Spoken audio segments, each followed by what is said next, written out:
ગાંધીનગર જિલ્લાના દહેગામ તાલુકાના કડાદરાથી કરોલી જવાનો મુખ્ય માર્ગ ઉપર એક ખેતરની બંધ ઓરડીમાં વિદેશી દારૂ સંતાડાયેલો છે તેવી પાક્કી બાતમી મળતા દહેગામ પોલીસ સ્ટેશનમાં ડી સ્ટાફમાં ફરજ બજાવતા ડી સ્ટાફના પોલીસ મોહનભાઈ મહાદેવભાઈ તેમજ અનિલભાઈ કારાભાઈ તેમના સ્ટાફ સાથે ઘટના સ્થળે દોડી ગયા હતા અને રામનગર રહેતો દિનેશ ભરવાડ આ વિદેશી દારૂ વેચાણ કરવાની ફેવરમાં જ હતો ત્યારે ઓચિંતા પોલીસ સ્ટાફ પહોંચી જતા પોલીસને દૂરથી આવતી જ જોતા દિનેશ ભરવાડ ભાંગી પડ્યો હતો। ત્યારબાદ પોલીસે સ્થળે પહોંચીને ઉપર જઈને વિદેશી દારૂનો મોટો જથ્થો પકડી લીધો હતો। તપાસ દરમિયાન પોલીસને વિદેશી દારૂની કુલ 378 પેટીઓ અને 13,572 નાની બોટલ મળી આવી હતી। પોલીસે ₹60 લાખનો વિદેશી દારૂનો જથ્થો પકડી પાડ્યો હતો। બુટલેગર દિનેશભાઈ ડાયાભાઈ ભરવાડ રહેવાસી રામનગર તાલુકો દહેગામ જિલ્લો ગાંધીનગર અને સંજય રમેશભાઈ ડાભી રહેવાસી પસુંજની મુવાડી તાલુકો દસકોઈ જિલ્લો અમદાવાદના બંને બુટલેગરોને વોન્ટેડ જાહેર કરીને તેમની પકડવાની તજવીજ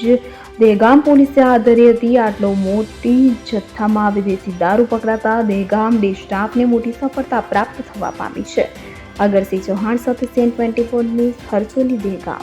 હવે જુઓ દેશ દુનિયાની તમામ ખબરો તમારી આંગળીના ટેરવે। ઉઠાવો મોબાઈલ અને Google Play Store પરથી ડાઉનલોડ કરો અમારી CN24 ન્યૂઝ મોબાઈલ એપ।